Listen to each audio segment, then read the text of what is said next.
Team leader we already discussed should have mastery of the algorithm and effective leadership skills.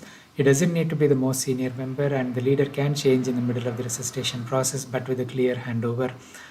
The communication skills should include clear directions to specific individuals, using names if possible, sharing the information, delegating responsibility to ensure coordinated care, and maintain a professional environment.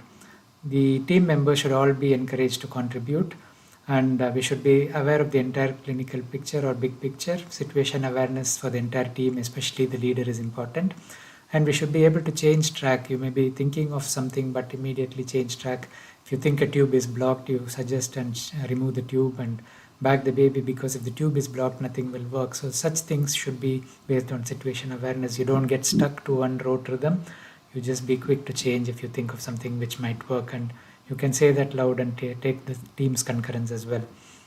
Also remember use of the ETCO2 sensor throughout the resuscitation scenario till you shift to the NICU, so that the tube is dislodged, you will pick it up sooner. Closed loop communication means that you direct the request to a specific individual by name, you make eye contact, speak clearly in a complete fashion. After the instruction, ask the receiver to report back as soon as the task is completed. So they may repeat what they understood and also say that they have done that process, so the loop is complete.